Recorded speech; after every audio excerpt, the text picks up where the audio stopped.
a ti, yo te invito a unirte, a cambiar al mundo alrededor y sembrar ilusión.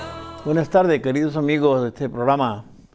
Felicitarles por estar ahí esperando. Gracias por la paciencia que tenéis cada semana esperando este programa. Gracias por las personas que entran a YouTube para ver el programa también. Gracias por los que lo veis directamente aquí en Costa Noroeste por nuestra televisión.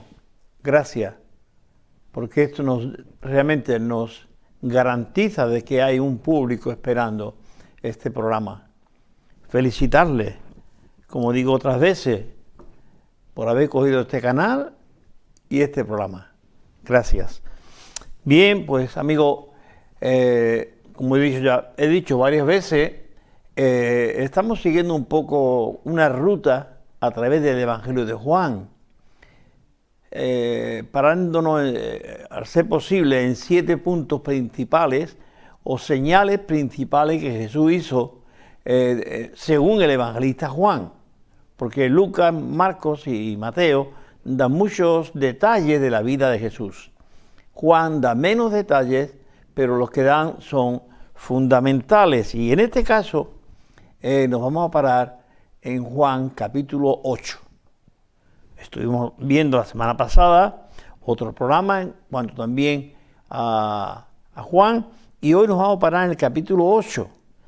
Hay un detalle interesante y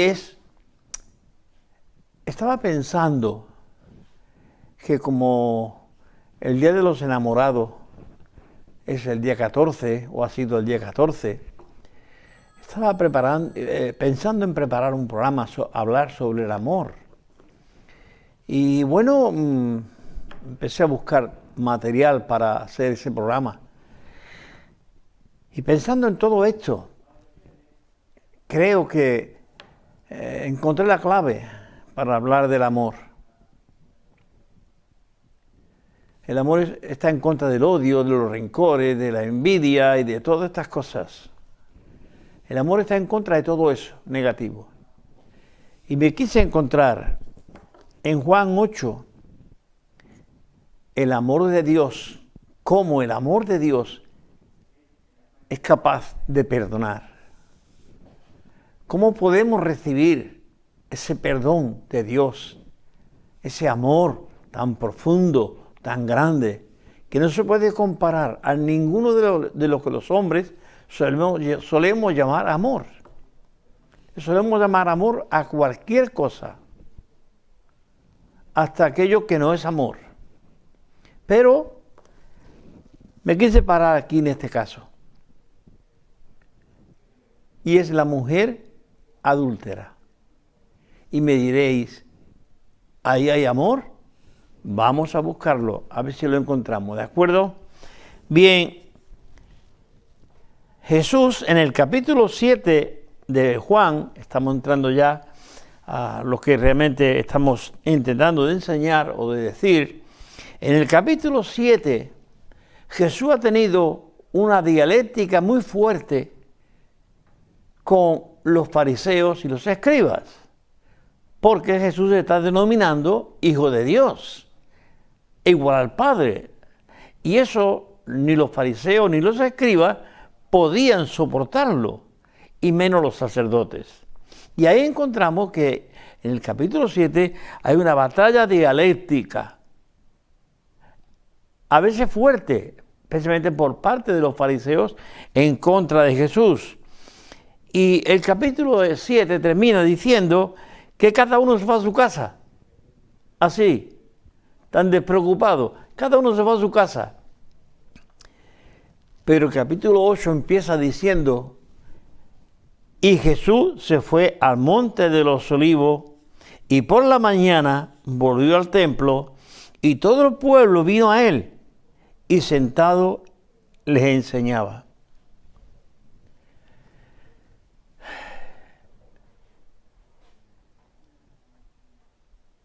Estamos mirando al monte de los Olivos, un monte que desde miles de años fue siempre un seto grandísimo, un bosque grandísimo de olivos.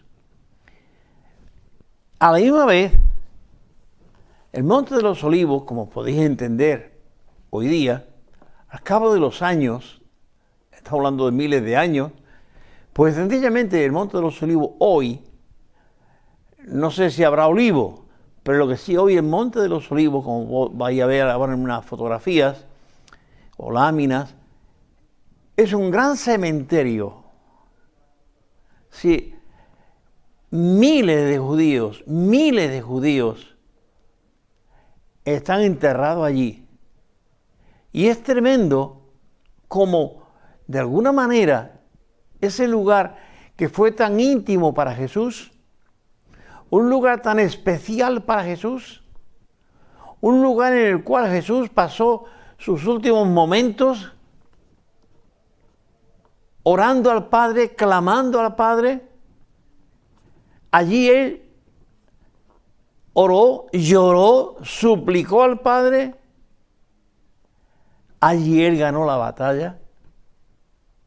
Allí Él, con un decorado de olivos inmensos, que de alguna manera, para decirlo, escuchaban el dolor y el clamor del Nazareno, aquel hombre que sabía que venía a morir.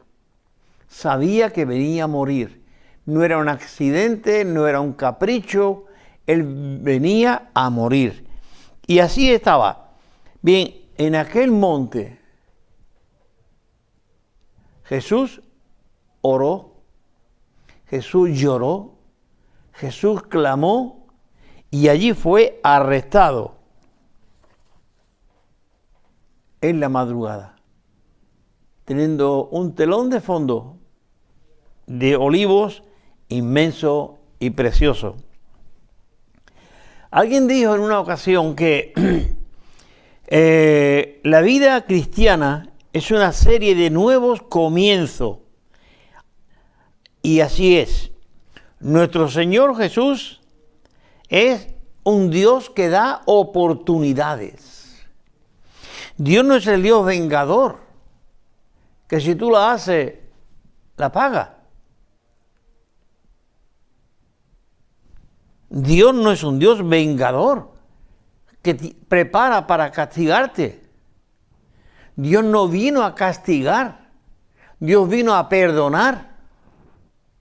Vino para amar. Jesús no vino para condenar al mundo, sino para salvar al mundo. Eso dijo alguien, y vamos a intentar de ver si efectivamente es verdad, si Jesús vino a dar una segunda oportunidad.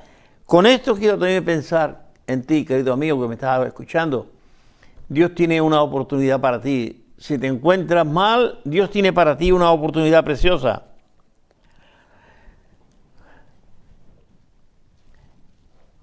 En este capítulo 8, como he dicho, de Juan, Jesús nos va a relatar una serie de detalles también muy interesantes que nos puede ayudar a comprender un poco mejor lo que la palabra de Dios, lo que el Evangelio de Juan nos quiere enseñar y lo que Juan pretendía cuando fue guiado por el Espíritu Santo a escribir este Evangelio. Como dije antes, él ha tenido un enfrentamiento dialéctico muy fuerte en cuanto a su divinidad con los fariseos y los escribas, que no podían aceptar de ninguna manera que este muchacho carpintero, hijo de José y María y hermano de tal y tal, criado en Nazaret, y en Capernaum, hay momentos en el que dicen, de Capernaum, de Nazaret, nunca hubo profeta. Ese es el argumento de los fariseos. Bien, quiero insistir en que muchísimas veces tratamos de entender a Dios, de explicar a Dios a través de nuestros propios razonamientos humanos. Y no podemos explicar lo divino con un razonamiento humano. Por eso Jesús se atrevió a decirle a Nicodemo, si tú siendo maestro de Israel no entiendes esto, si tú no naces de nuevo, Nicodemo, tú no puedes entrar en el cielo. ¿Y eso cómo se hace?, le pregunta Nicodemo. Bien, siguiendo un poco adelante, cuando Jesús entra ahora, en la mañana siguiente, en el capítulo 8, entra a Jerusalén, se dirige al templo. Recordáis que en semanas pasadas yo he dicho, y en programas pasados, que Jesús vino a Jerusalén y no fue al templo, sino que se fue al estanque de Samaria. Bien, Jesús viene ahora al templo y está allí enseñando como siempre hacía, enseñando. Aunque había unos planes concretos de tomar a Jesús y matarle. Pero Jesús está esperando algo que nadie sabe. Y es, mientras él está enseñando, aparece por allí, pues eso, los clásicos de siempre, los escribas y los fariseos, que traen a una mujer que dice que la han cogido justamente adulterando. La han cogido infraganti, por lo visto.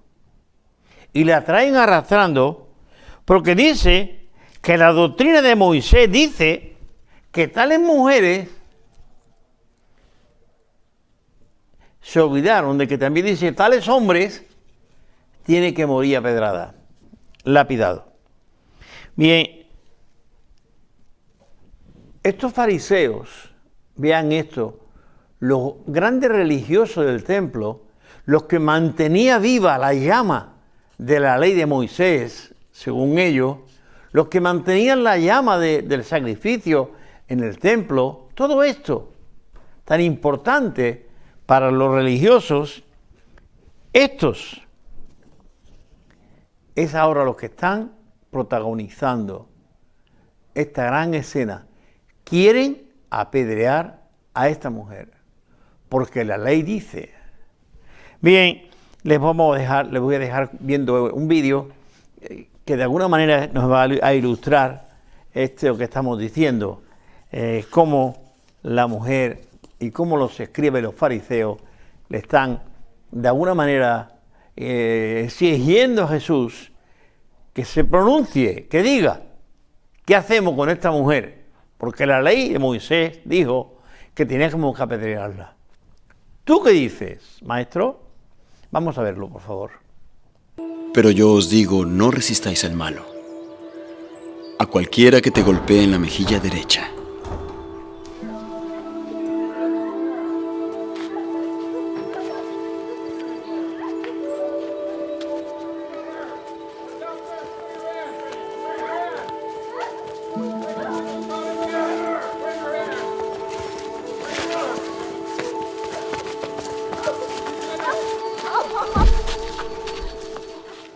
Maestro, esta mujer ha sido sorprendida en adulterio, en el mismo acto. En la ley, Moisés nos mandó a apedrear a tales mujeres. ¿Mas qué dice el maestro?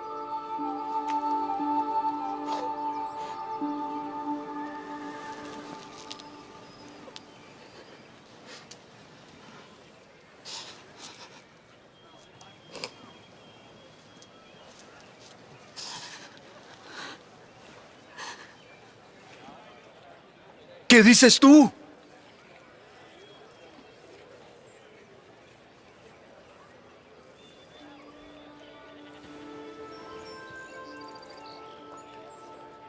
Aquel que esté sin pecado, sea el primero en arrojar la piedra.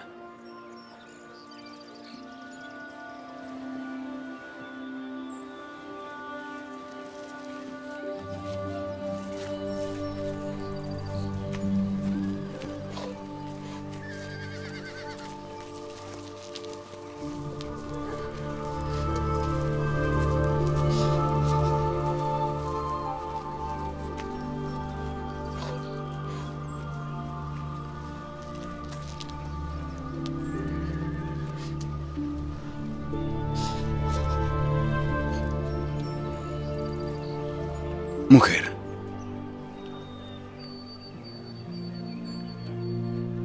¿dónde están los que te acusaban? ¿Ninguno te ha condenado?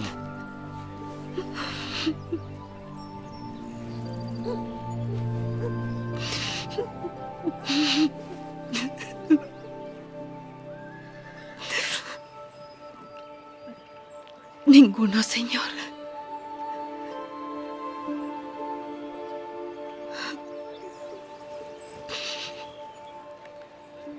Ni yo te condeno.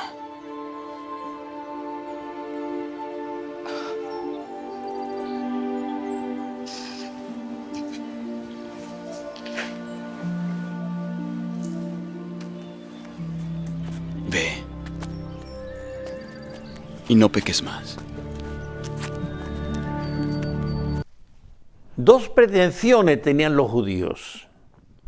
Es una trampa doble la que le tendían a Jesús. Es posible que fuera verdad que la mujer estaba adulterando. No lo dudo, ni mucho menos. Pero lo traen a Jesús y lo traen al templo. Fíjese, la traen al templo. Las adúlteras no pueden entrar en el templo. Eran muy pecadoras y no podían entrar. Sin embargo, ellos la introducen allá en el templo. Vale. ¿Qué pretendían los fariseos y los escribas y otros más? Primero, si tú perdonas a esta mujer, Jesús, si tú le perdonas porque es una adúltera y si tú la perdonas, la gente que seguía la ley de Moisés, tú vas a caer en descrédito delante de ellos, porque tú estás favoreciendo a una adúltera, la cual Moisés dijo que la apedreáramos. Ese es el primer argumento. El segundo argumento es que Jesús diga, sí, apedrearla. Vale, si Jesús dice que la apedree, ellos la apedrearían. Pero nadie podía ejecutar a nadie, ni a una pedrada, si no tenía el consentimiento y el juicio de los romanos. Si Jesús manda apedrearla, se le viene encima todo los romanos, el gobierno romano. Por los dos lados querían coger a Jesús, o bien por la parte del perdón, o bien por la parte del juicio. Ahora, Jesús sabe todo esto. ¿Qué querían hacer? Cada uno puede imaginar. Le dijeron a Jesús, los fariseos, Maestro, esta mujer ha sido sorprendida en el acto mismo de adulterio. Versículo 5. Y la ley mandó, Moisés, apedrear a tales mujeres. ¿Tú pues qué dices? Y como insistiera en preguntarle, le dijo, vale, el que de vosotros no tenga ningún pecado. Ellos venían cargados de piedras, sus manos llenas de piedras, quizás sus bolsos llenos de piedras. Esa mujer había que apedrearla. Era una mujer tóxica en el pueblo. Había que apedrearla. Jesús dijo, vale, el que no tenga ningún pecado, no haya mentido, no haya robado, no haya tenido mal pensamiento de nadie, no sea injusto, esos son los que pueden empezar a tirar piedras. El que no tenga ningún pecado, sea el primero en tirar la piedra. ¿Qué está haciendo Jesús con ello? Jesús está hablando algo mucho más allá de la razón. Jesús está hablando de sus propias conciencias. Ellos saben que son pecadores. Ellos saben que tienen pecados todos los días en sus vidas. Ellos saben que ha tenido tan malos pensamientos con aquella mujer mismo, ¿por qué no decirlo? O quizás ha tenido alguna historia con ella. Cuidado, el que no tenga ningún pecado, quiere decir, el que no haga pecado nunca. Y nadie puede decir yo, porque todos hemos nacido, como el rey David nos habla en el Salmo 51, en pecado me concibió mi madre. El pecado está siempre delante de mí. David se reconoce como un pecador miserable. He pecado, contra ti he pecado y he hecho lo malo delante de tus ojos. Son palabras de David. Los fariseos estos, pues por lo visto no, ellos eran más santos que cualquiera. Estaban exigiéndole a ella una santidad que ellos no tenían, ni practicaban.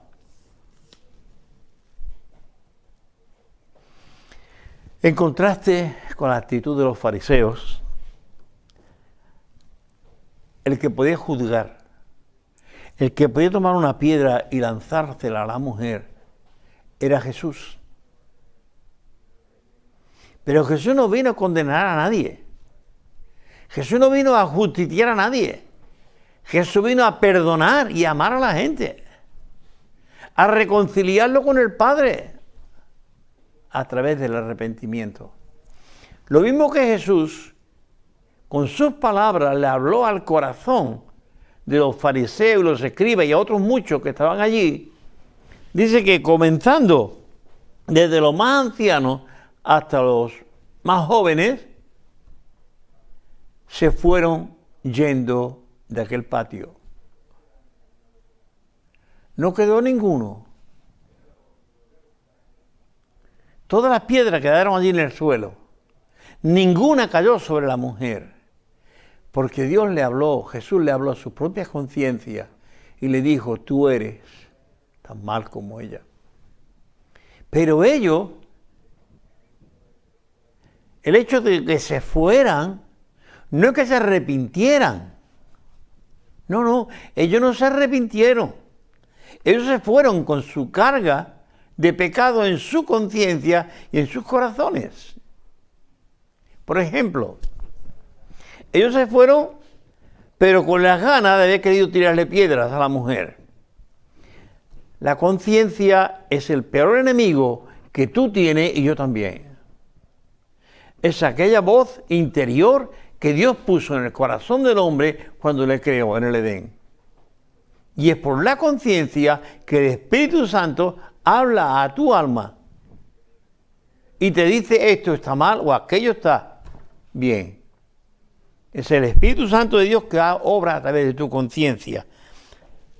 ¿Recordáis de un hombre llamado Judas? Ese hombre que fue y entregó a Jesús a los fariseos, los sacerdotes para que lo mataran. Estaba ofuscado con la idea de 30 monedas de plata o 30 monedas para usarla para sus vicios y sus historias.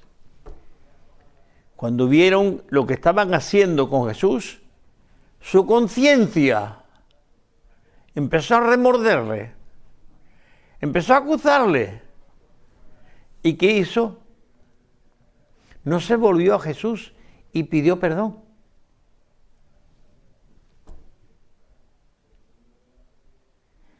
Se compró una cuerda y se colgó de un árbol y se mató. La voz de la conciencia es para que tú la oigas y obedezca y siga. Es lo que tenía que haber hecho aquellos hombres. Haber pedido perdón, porque Jesús de alguna manera le descubrió su conciencia. Le dijo, así sois vosotros, sois iguales que ella. La conciencia es la voz interior de parte de Dios para que nos demos cuenta que no somos ni tan buenos como nos creíamos.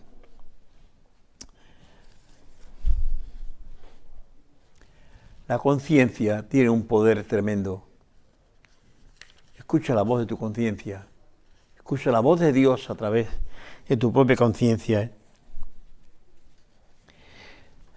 Capítulo 2 del Evangelio de la carta a los Romanos.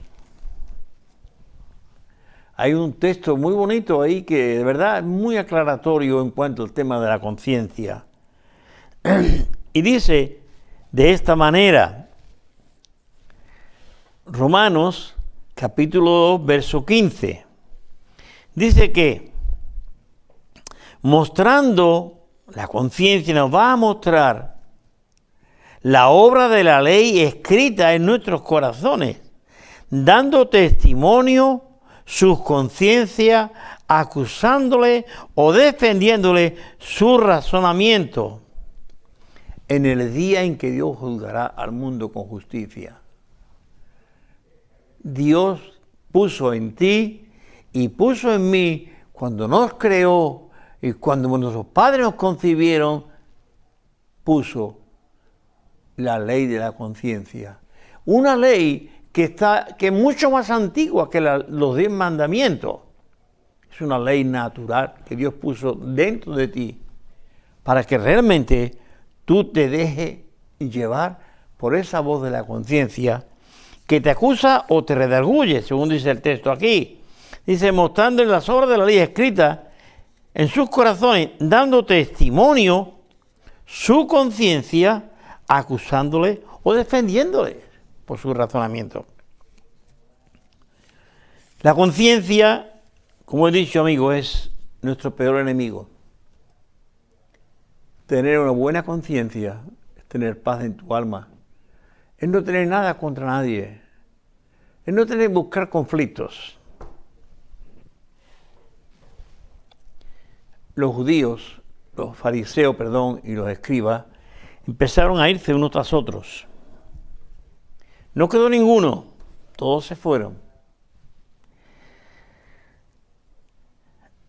La mujer quedó allí en el suelo tirada, donde los fariseos la habían tirado. Y cuando Jesús no escuchó a nadie, le preguntó, mujer, ¿dónde están los que te condenaban? ¿Qué ha ocurrido? Venían cargados de piedras, no te han tirado ninguna.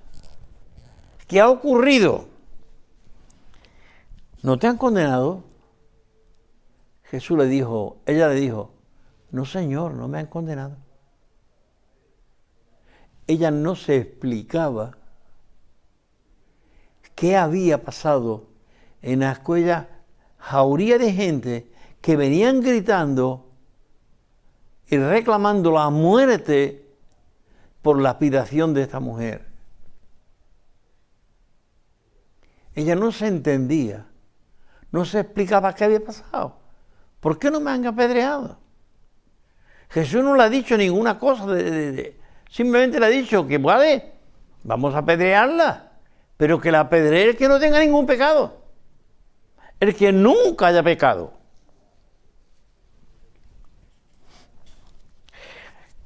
Y ahí encontramos la segunda oportunidad que te decía antes.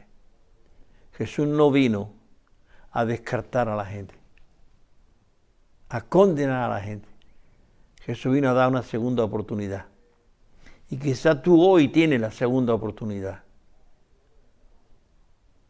Vete y no peques más.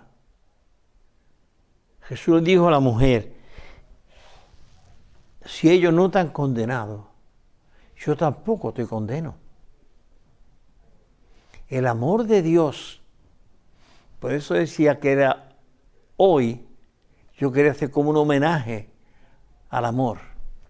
Y no hay un mayor homenaje al amor que al amor de Dios, capaz de perdonar, capaz de abrazar al más miserable de los pecadores, capaz de morir por sus enemigos, capaz de darle de comer al sediento, al hambriento, de curar al enfermo, de llevar la oveja sobre sus hombros.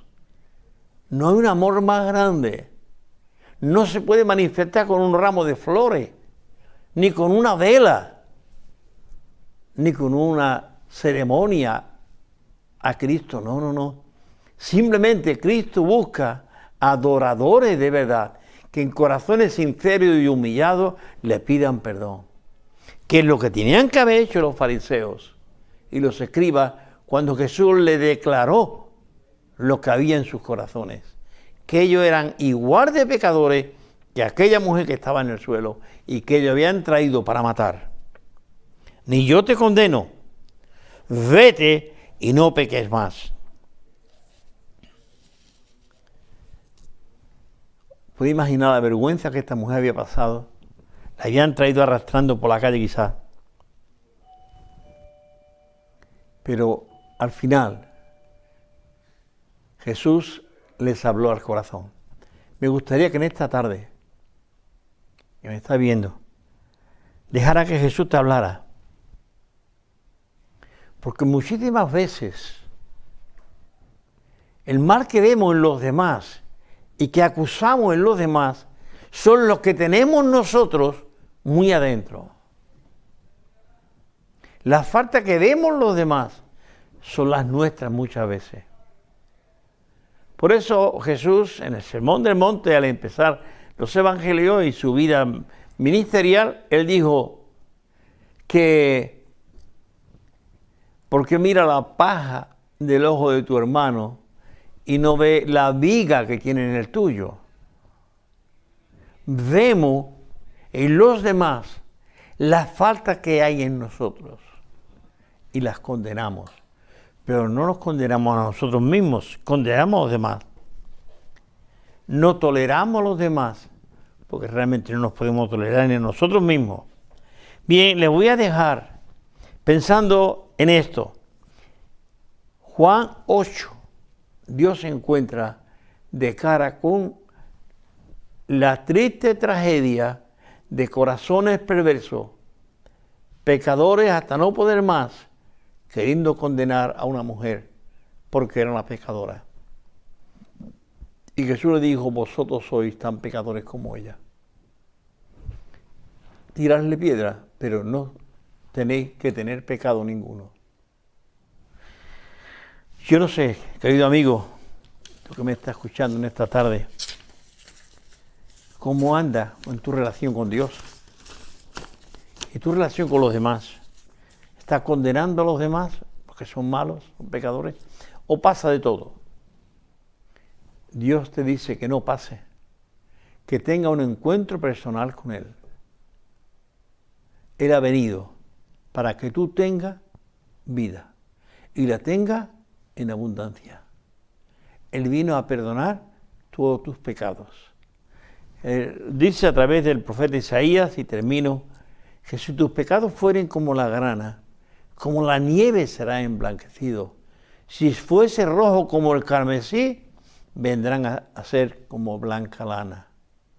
Dios está dispuesto a darte y está hoy aquí, ahí a tu lado, para darte esa segunda oportunidad. Quiere perdonarte, quiere restaurarte, quiere hacerte un hijo suyo, porque Él murió en la cruz por ti, haciendo un homenaje al amor, pero al amor genuino, al amor ágape, al amor de Dios, no al amor que manifestamos a los demás, con flores, con macetas o con ramos o con otras cosas. Que Dios te bendiga. Nos vemos la semana que viene con otro pasaje, con otra historia de aquí del Evangelio de Juan. ¿Vale? Solamente que si quieres la Biblia, llámame. Yo te la voy a entregar. Si quieres charlar un rato, no tienes más que llamarme. Mis números están ahí. Llámame y hablamos un rato contigo. Quizá podemos hablar de este tema o de otros. Pero que Dios te bendiga. Que tenga una buena semana con tus hijos, con tu mujer. Gracias por estar ahí. Que Dios te bendiga. Él llegó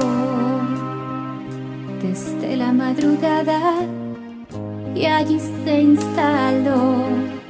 No había pasado el tiempo hasta que me encontró. Lanzada a su presencia, llena de temor, y el juicio venenoso de la gente que le dice: ten presente que esta juega con su honor. Él llegó, los otros le contaban lo que hacía yo, que vendía mi cuerpo sin ningún temor, que prostituí mi vida, que ofendí a Dios, que la ley pide para mí la muerte, que hay de aquel que sea clemente, que no merezco perdón.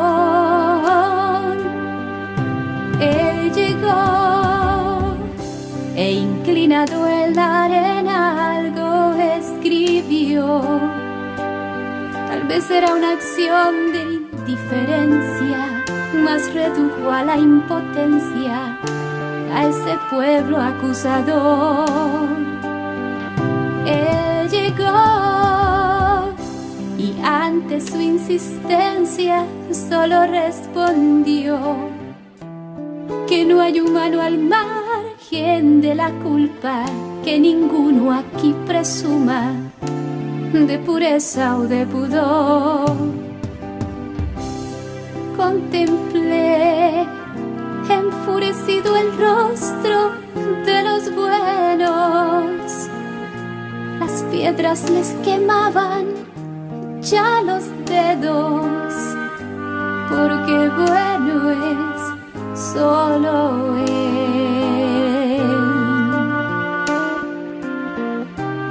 Me encontró tomándome la mano, solo preguntó: ¿en dónde está la gente que antes te juzgó?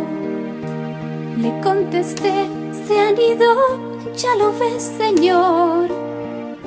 Sus ojos me miraron sin sentencia, sin orgullo o conveniencia. Él miraba como Dios. Me encontró, no había condena alguna en su clara voz. Si tu pecado es grave, más grande es mi amor.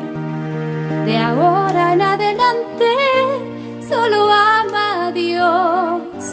Si yo no te conté, no es porque creo que el hombre, cuando es sincero, se ha pulido en el dolor. Me encontró y desde aquella hora yo seguí al Señor.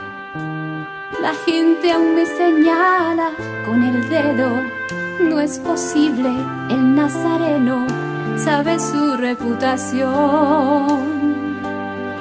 Me encontró y en medio del tumulto allí estaba yo.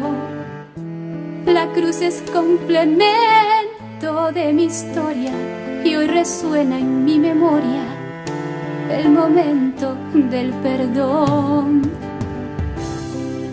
Me encontró, su resurrección colmó mi vida. Que buscas en la tumba está vacía.